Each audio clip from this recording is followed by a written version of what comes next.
Yeah. Well, my daughter said that there was an African woman, and she was over 40 weeks, and the medical system hospital were trying to push her to have an induction. She's like, no, she goes, I'm going to give birth on Monday the 26th in 2 weeks, and I'll be here. And they're like, Monday the 26th, she walks into the hospital, she goes, I'm in labor, she gives birth, she said, and apparently that's really normal in her culture, just to know exactly the day that you're going to give birth. And I remember with my fourth, I had a dream that she was going to be born on the fifth. And then when I had the ultrasound, it said the 4th, and she was born on the 4th. But in my dream, it was that weekend. And that was, because I was like, I had to fly myself and the family up to stay at the top of Australia and organise accommodation and everything. And so, I couldn't afford to be away forever. And so I was like, okay, I had the dream that it was going to be that weekend, and the ultrasound confirmed it. And so I was like, all right, I don't know, everything could be, things can always be different. But I just went, okay, we're going to arrive a week before and we'll stay a week after. So I had time to recuperate from the birth, and I wanted to get up there, because I didn't know where I was going to give birth. So I had to scout the area and settle in and everything. And sure enough, like that middle weekend was when she was born. And so like trusting dreams as well, not just intuition. Dreams. So I really wanted to give birth in the sea. Like that was my dream, like give birth in the sea, give birth in the sea.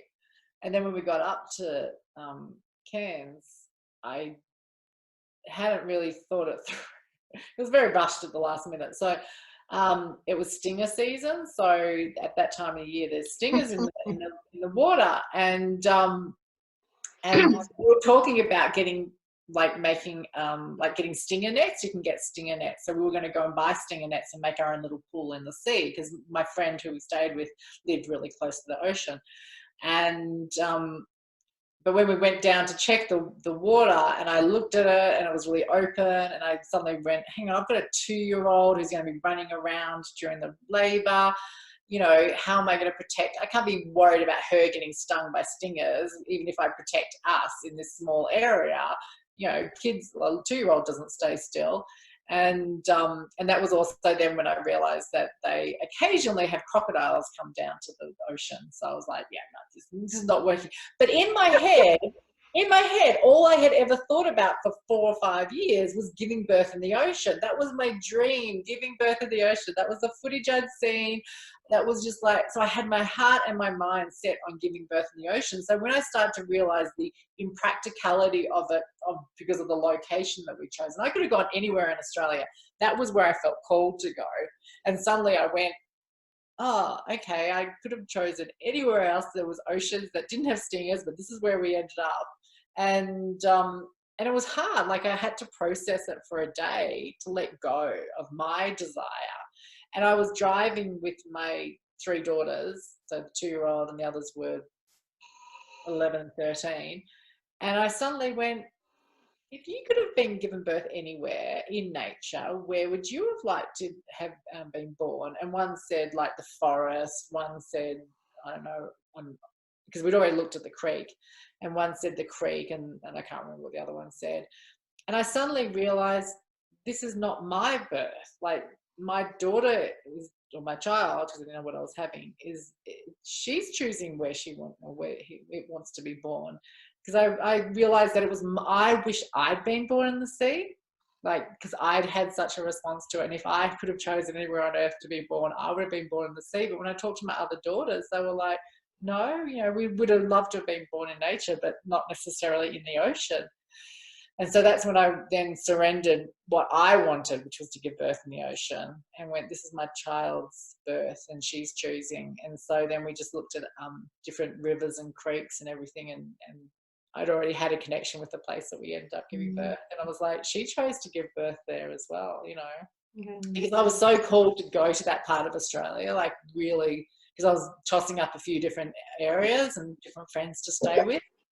And in my mind, I had this like, I want to go to Byron Bay. I want to go to Byron Bay, and my girlfriend is there, and she'll come to the birth, and I can, I knew that there was a like really private cove beach where I could give birth, and in my mind, it was just so perfect and so beautiful and everything.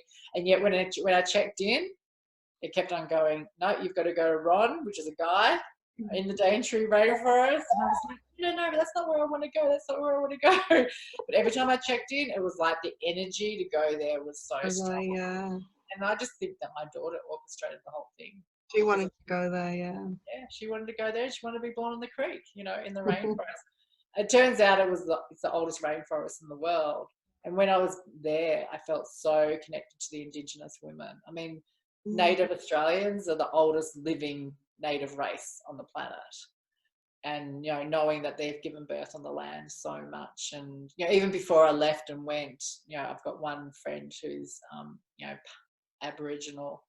And, I spoke to her before I went and got her blessing to give birth on the land and everything. So, for me, there was a lot of things that I don't talk about or aren't seen in the video, but, I was very conscious that I was giving birth as as Native women did for, millennia. With their blessing as well, and I think that's really important, really beautiful, and it fits with your prayer, because people might think of it as doing something really radical and way out, but actually you're doing what has been done for millennia and we've lost, and in your own way.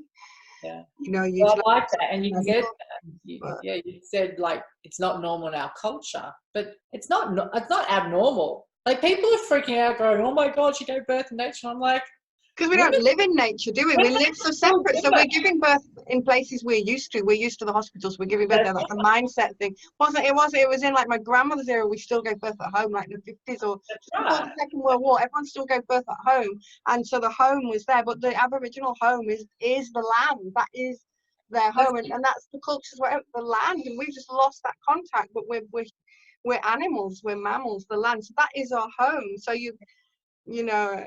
I gave birth to my home here.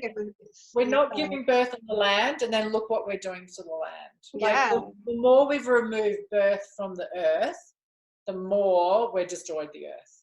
Like you can look at it like on a timeline, taking birth out of the home, out of nature, is when everything started to go really wrong. We started destroying the earth, and I'm not saying I want to go backwards, and that's the thing, like I'm not saying I want to go back to the old way and no technology and everything, but there's a way that technology should be integrated with nature. They should be compatible. So, and there's thousands of women daily giving birth on the land all across the globe. I'm not that unusual, it's just Western society I am, but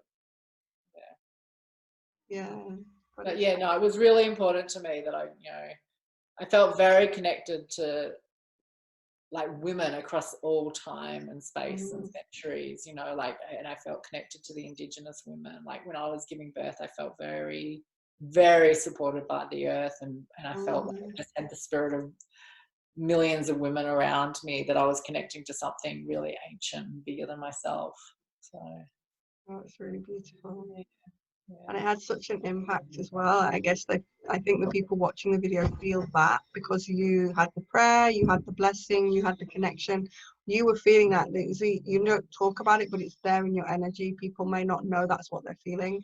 But they're connecting with it, like the men that said it was a primal experience, when they're connecting with some of that energy, because we've lost that. So there's a loss in us that wants to reclaim that.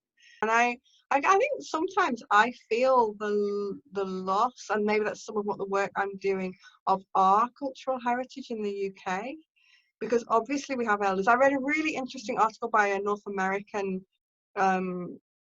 woman who is of mixed ancestry, like a lot of and she was saying go back to the other, like don't demonize, and I really related to that, because I've now got my husband's background is mixed with mine now, so my kids have got those two lineages, so I feel connected. And obviously I've met his mum, and so I felt really connected to them. Samantha said to me when I wrote, she said, I can feel there's a healing for you there, like she could feel it.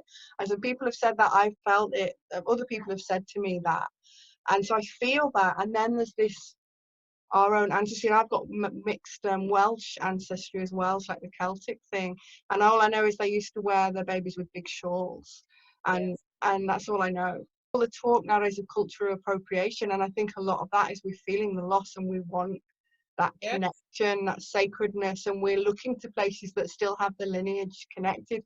We don't know how to necessarily find it here. I think And, it's a really really important point. I mean, I love that article, but I think that, you know, like all my references for giving birth in nature was to look at other indigenous cultures. But mhm, like you said, they're different they're different nationalities. You know, they're dark skinned, and you know, they're either in Africa or the natives from Australia and everything. And I know that it's there. You know, like I've got Russians, I've got Slavic, and I've got English that goes all the way back to the Vikings. And so I know that I've got that, but it's so lost. yeah, it's really And I wish, I think that we need to, I think it would be really important if, you know, to encourage women, especially in the UK, because most of us come from there, most white people, is to go back. Like, how did those women give birth on the land? yeah, we've I gone think on. the thing is too, like, I mean, I'm not taking away anything from the persecution and the, you know, the horrible atrocities that have been done to natives, but for all that they were stolen from their lands and killed and destroyed, they've still been able to keep some intact knowledge that's been passed down. And I know a lot's been lost, but there's still people living in indigenous cultures who still carry that knowledge. I think the difference with the, you know, the white Western women is that our knowledge was deliberately persecuted and destroyed. I mean, you know, Mm, you know, the destruction of, you know, of all the midwives who were, you know, and then the smear campaign of calling them witches and everything was the greatest atrocity ever. Like yeah, more we're so women were killed effective. in that. More women were killed than in the other inquisitions. So, like, you know, people talk about the Spanish Inquisition and this Inquisition and everything. The Inquisition against women who were midwives and herbalists was the greatest Inquisition ever, and it's not talked about. And you know, that's not taking away from the atrocities of that's happened to all the, you know, coloured people, but they've still managed to keep it intact. We We we didn't. didn't. Like, ours was destroyed. It was deliberately stamped out. So for us to go back, it's going to take, you know, like you said, doing journeys and women dreaming and remembering something that, you know, like we lost our lives over. You know, it's like